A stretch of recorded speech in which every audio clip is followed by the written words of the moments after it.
ஆனாலும் கர்த்தாவே, அனுக்கிரக காலத்திலே உம்மை நோக்கி விண்ணப்பம் செய்கிறேன். தேவனே, உமது மிகுந்த கிருபையினாலும் உமது இரட்சிப்பின் சத்தியத்தினாலும் எனக்கு செவி கொடுத்தருளும். கர்த்தருக்குள் பிரியமானவர்களே, உங்கள் அனைவருக்கும் இனிய காலை வணக்கங்கள்.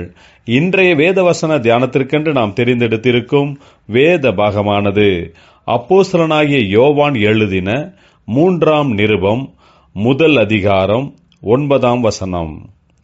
நான் சபைக்கு எழுதினேன், ஆனாலும் அவர்களில் முதன்மையாயிருக்க விரும்புகிற தியோதிரேப்பு எங்களை ஏற்றுக்கொள்ளவில்லை. பிரியமானவர்களே, இன்றைய வேத தியானத்தின் தலைப்பு தேவனாகிய கர்த்தருக்கே முதலிடம் என்பது. அப்போஸ்தலனாகிய யோவான் தன்னுடைய 3ஆம் நிருபத்தை காயு என்பவனுக்கு சத்தியத்தை பற்றியும் தேவனுடைய அன்பை பற்றியும் விவரித்து எழுதுகிறார்.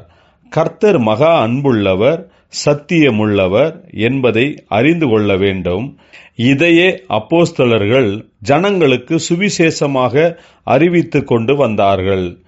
இந்த சத்தியத்தை அறிந்திருந்தாலும் திருச்சபையில் தியோதிரேப்பு என்பவன் தான் முதன்மையாக இருக்க விரும்புகிறான் என்று யோவான் சொல்லுகிறார். தேவனுடைய ஊழியத்திற்கென்று அழைக்கப்பட்டிருக்கும் ஒவ்வொருவரும் அறிந்து கொள்ள வேண்டியது என்னவென்றால், நம்மிடத்தில் இருக்கும் அறிவு, தாளந்துகள் இவைகளை பார்த்து தேவன் நம்மை தெரிந்து கொள்ளாமல் நம்மிடத்தில் இருக்கும் பலவீனங்களை நீக்கி தம்முடைய ஊழியத்தில் கர்த்தர் நம்மை பயன்படுத்துகிறார். ஆகையால் கர்த்தரே நமக்கு ஞானம், தாளந்துகள், வரங்களை கொடுத்திருக்கிறார் என்பதை உணர்ந்தவர்களாக தாழ்மையுடன் எப்போதும் எல்லா இடங்களிலும் நாம் கர்த்தருக்கே முதலிடத்தை கொடுக்க வேண்டும். நாம் பிரபலமாக இருக்க வேண்டும் என்று நினைத்து தேவனுக்கு செல்ல வேண்டிய மகிமைக்கு நாமே தடைகளாக இருக்கக்கூடாது. நம்முடைய சுயத்தை வெறுத்து கர்த்தருக்கே மகிமையை செலுத்துவோமாக. ஜெபிப்போம். ஜீவனுள்ள தேவனே, கிருபையினால் நீர் எங்களுக்கு வரங்களையும் தாளந்துகளையும் கொடுத்து உம்முடைய ஊழியத்தில் பயன்படுத்துகிறீர்.